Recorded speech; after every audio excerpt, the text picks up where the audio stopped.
అండి, నమస్తే. Welcome to KA seeds. నేను మీ సౌజన్య. ఈరోజు మనం బ్రేక్ఫాస్ట్లోకైనా లంచ్లోకైనా ఈజీగా చేసుకునే టేస్టీ రెసిపీ కొబ్బరన్నంను తయారు చేసుకోవటం చూసేద్దాం.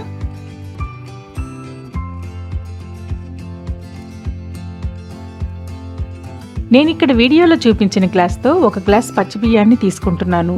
కప్పుతో అయితే 1.5 కప్పు బియ్యాన్ని తీసుకోవాలి. 1 గ్లాసు బియ్యానికి అరచిప్ప కొబ్బరి తురుమును తీసుకోవాలి.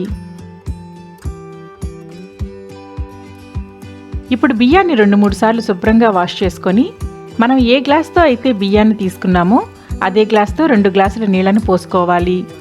బియ్యం ఉడకటానికి 2 గ్లాసుల నీళ్లు కరెక్ట్గా సరిపోతాయి. ఇప్పుడు ఇందులో 1 టేబుల్ స్పూన్ ఆయిల్ వేసుకోవాలి. ఆయిల్ వేసి ఉడికించుకోవటం వలన అన్నం పొడి పొడిలాడుతూ వస్తుంది. ఇందులో రుచి కోసం కొంచెం ఉప్పును వేసుకోవాలి. మూత పెట్టి బియ్యాన్ని ఉడికించుకోవాలి. అన్నం ఉడికిన తరువాత ఒక ప్లేట్లోకి తీసుకొని చల్లారబెట్టుకోవాలి.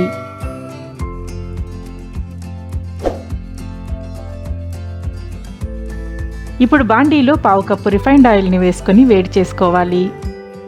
ఆయిల్ వేడయ్యాక 2 టేబుల్ స్పూన్ల వేరుశనగ గుండ్లను 2 టేబుల్ స్పూన్ల పచ్చిశనగపప్పును వేసుకోవాలి. అవి కొంచెం వేగిన తరువాత కొన్ని జీడిపప్పును వేసుకోవాలి.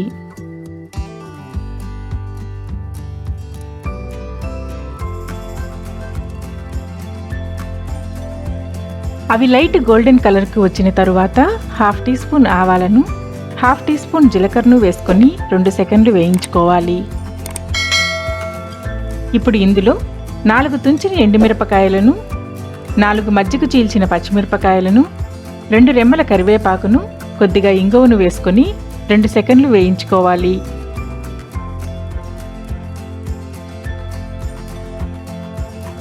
ఇప్పుడు ఇందులో అరచిప్ప పచ్చి కొబ్బరి తురుమును వేసుకోవాలి. అలాగే రుచికి సరిపడా ఉప్పును వేసుకొని అంతా కలుపుకోవాలి. 2 నిమిషాలు ఫ్లేమ్ని సిమ్లో పెట్టుకొని వేయించుకోవాలి. కొబ్బరిని 2 నిమిషాలు వేయించుకున్న తరువాత స్టవ్ ఆఫ్ చేసుకోవాలి. ఇప్పుడు తాలింపును ఆరబెట్టుకున్న అన్నంలో వేసుకొని అంతా ఒకసారి కలుపుకోవాలి.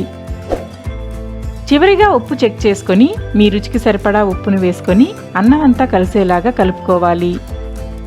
అలాగే తరిగిన కొత్తిమీరను వేసుకోవాలి. కొబ్బరన్నం పచ్చి కొబ్బరితో చేయటం వలన చాలా రుచిగా ఉంటుంది.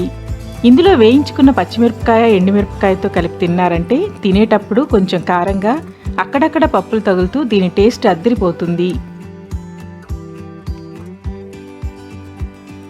అంతేనండి, చాలా సింపుల్గా కొబ్బరన్నం రెడీ అయిపోయింది. మార్నింగ్ బ్రేక్ఫాస్ట్లోకైనా లంచ్ బాక్స్కైనా చిటికెలో అయిపోతుంది. ఈ రెసిపీ నచ్చినట్లయితే ట్రై చేసి కామెంట్ చేయండి, లైక్ చేసి సబ్స్క్రైబ్ చేయండి. మరిన్ని వీడియోస్ కోసం కేఏ సీడ్స్ ఛానల్ని చూస్తూనే ఉండండి. Thank you for watching.